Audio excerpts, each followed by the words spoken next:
สบายดีเด้อพี่น้องมื้อนี้สิปลูกหมักพริกเด้อมื้อนี้เป็นวันที่25 เดือน 5พี่น้องปี2026แล้วก่อนสิปลูกสิลกอันนี้ออกก่อนนี่พี่น้องนี่สิลกออกหรือว่าเด็ดนี่ดิหรือว่าปลูกเลยหรือว่าเด็ดออกนี่เด็ดออกก็สมไปกินขันอยากเนาะเพราะนั้นก็ปลูกเลยพี่น้องเอาขี้ดินมาใส่กระปลูกเลยนี่ปีนเพิ่นลงอันบ่งามเท่ากับนะโอ้ยมะเขือได้นี่โอ้อืมเป็นกล้วยมะเขือเอาลกออกก่อนพี่น้องคำจันตัวใดมันบกินห้ามบกินกันนี่ไม่ต้องมะเขือนี่มะเขือปลูกตะกี้มันบ่งามเลยเขาก็ไว้นี่เด้ไปสิลกออกก่อนเด้อพี่น้องเด้อลกตัวใดมันงามกว่าเสียไว้ในผักกาดเห็นบ่นี่ตัวใดมันงามกว่าก็สิลกเพิ่นไว้กินตัวใดมันขี้ร้ายกว่าก็สิลกถิ่มพี่น้องสิขุดหูก่อนเด้อบัดนี้พี่น้องขุดหูในขู่ขุดมันเป็นหูลงก่อนจกขุดมันเป็นหูเพราะว่าเราจะได้จกมันเนาะก็จะจังเสียเบี้ยมาผิดลงเห็นหูมันไปเรื่อยๆหูตัวไหนทีนะนี่สิปลูกก่อนเด้อสิปลูกมันก่อนเด้อสิให้กูสิลงปลูกเลยเด้อหนูนายเบิ่งนะซะสิปลูกก่อนเด้อพี่น้องเบิ่งเด้อกะสิกูสิปลูกเบิ่งกวาดหูไว้หูหรือว่าหูตื่นโพด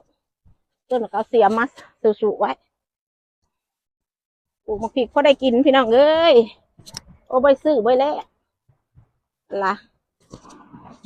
อันนี้ก่อนเสียม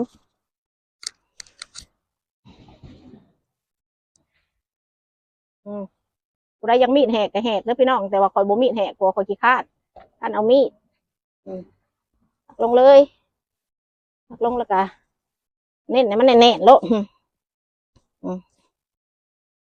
ลูกคอยเม้นปูนเม้นพวกกันสูบซ่าพี่น้องเอ้ยแต่กูเม้นก็สิเอ้ยเม้นพวกสูบซ่าแต่ว่าเขาคือสิบ่เห็ดยังคือสิสูบแต่ซ่ากว่าสิบ่เห็ดเรียกเหตุการณ์ยังลงวางกลางขู่พี่น้องเอ้ยลงแล้วก็หยัดลงเนี่ยหากมันเวลาเราปลูกมันอย่าไปเห็นหากมันแตกแต่เพิ่นลงไปนี่เพิ่นสิบ่ฮู้เมื่อดอกเฮาโคตรน้ำแต่เพิ่นสิบ่ฮู้เมื่อว่าเอาเคลื่อนง่ายเพิ่นจะว่าอยู่หม่องเก่านั่นล่ะนี่หากเพิ่นเราบ่ต้องให้เพิ่นแตก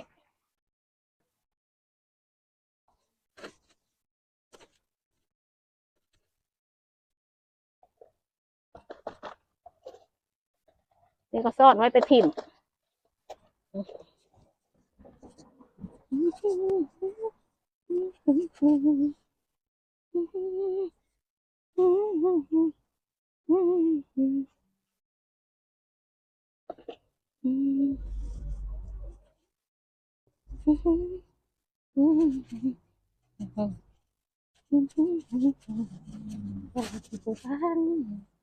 ้วนี่กินดินมันแข็งพี่น้องเลยเราจะไปปลูกทั้งปีก่อนก็กล้องสิเดมาหาคอยได้อยู่บ่ล่ะ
ก็สิปลูกไปเรื่อยๆพี่น้องเอ้ยปลูกเลาะไปนี่แหละพอได้เก็บกินพี่น้องเอ้ย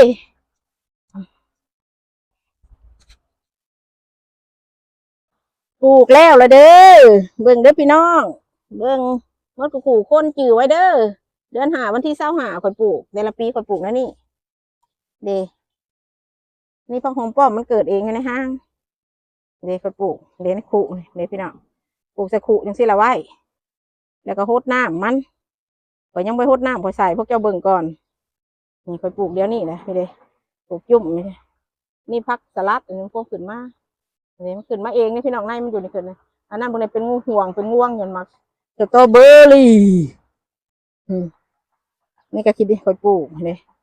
ปลูกมานี่ข่อยจะน้ำเพิ่นมาโฮดเพิ่นบ่านี่จังหน่อยก็เป็นมากแต่พี่น้องเอ้ยจังหน่อยก็ได้กินปันนี้เดือนเก้านี่มันหนาวเข้ามาก็เขียวเก็บเขียวยังไว้แหละเดี๋ยวปลูกไว้นี่เป็นผักกาดต้นกาดต้นเมืองลาวเฮาแหละมันบ่อยากงามปานใดไม่รู้เป็นซอยๆลงมาเดี๋ยวนี่ก็ผักหอมป้อมนี่น่ะก็กินบ่ได้ซื้อแล้วพี่น้องเอ้ยต่อไปนี่จังหน่อยบัดมะนาวก็ซื้อหมด everything ละบาดนี้เดี๋ยวนี้ผักบัวผักเบียกไปซื้อได้ซ่อมดอกมันผักบัวก็สิกินเท่าใดพวกนี้จะซ่อมมัน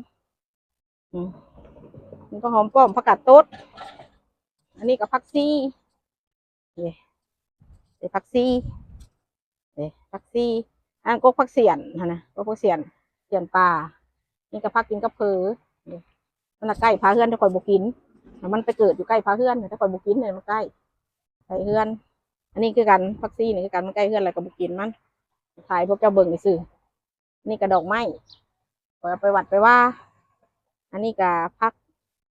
อันนั้นพักบงแดงแล้วก็จะหดน้ำก็ได้พี่น้องคนสร้างใหญ่คนลงมาหดล่ะคนสร้างใหญ่หดพอหิวน้ำมันนักยอดขูดได้มันเป็นน้ำเราไม่ต้องหยาดใส่หยาดจะขูดแต่มันแห้งขูดแล้วนี่อย่าไปหยาดจังดินี่น้ำพงอยู่ตัวนี้อย่าอัดหูมันพวกนี้มันไม่มีน้ำพวกแห้งก็แห้งตัวนี้มีขูดเดียวนี่มีน้ำอาหารแห้งมดปลูกพริกไว้กินพี่น้องเอ้ยปีพวกนี้ก็แห้ง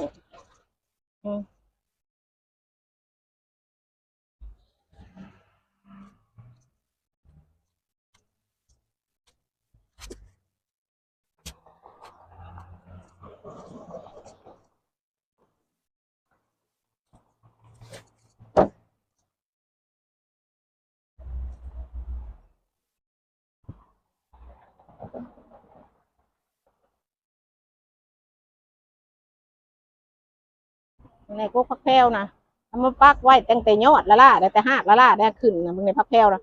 จ้าร้อนปลูกง่ายปลูกได้ผักแพรวผักหอมเสริมหอมสามเนี่ยโอ้ยพอมันปลูกง่ายขูนี่มันมีน้ำลายบ่ต้องเอามาใส่แต่ขูแห้งพวกนี้แห้งเนี่ย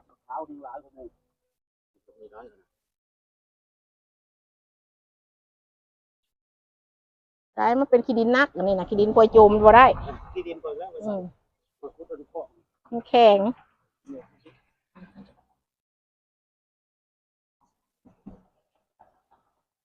ขั้น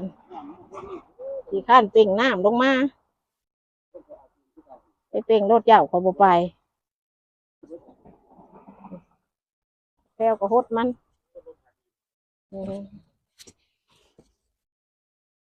กูลงปลูกก็เด้อกะสีเด้อย่างเบี้ยมันกลัวไว้มึงอยู่มาเอาเด้อพริกกูปลูกแล้วกูปลูกแบบนี้แหละกูพอมันพริกเก่ากูก็ยังกินไม่หมดดอกปลูกไว้ยำกินกระเพาะกระเพอยามปลูกเขาก็อยากปลูก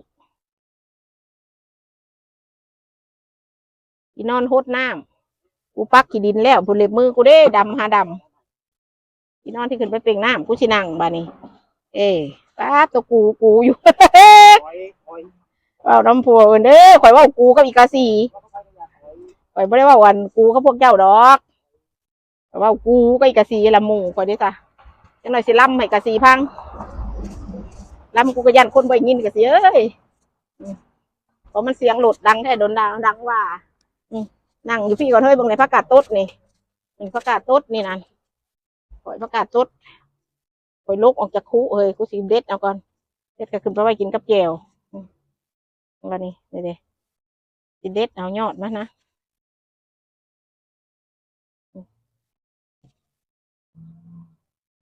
รถแล่นมาแต่กูโอ้เดือนก็ขึ้นเพิ่งผ้าก็ขึ้นเลยเด้อยู่มันขึ้นอยู่ฟูทั้งคุณก่อน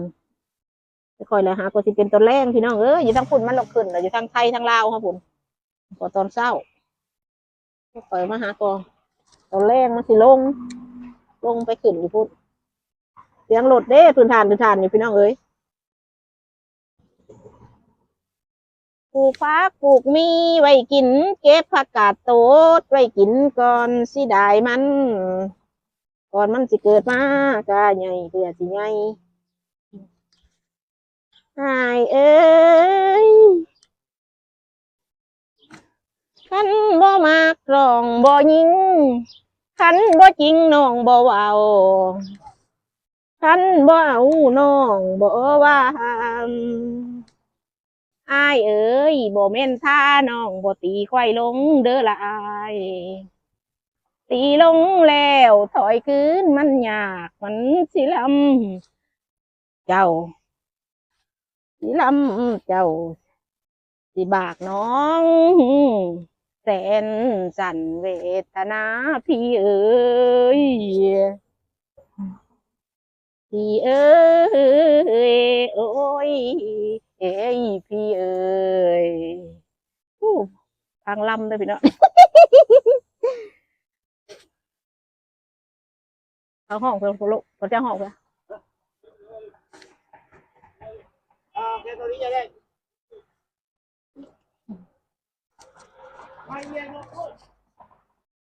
ตอนแรกพี่น้องเอ้ย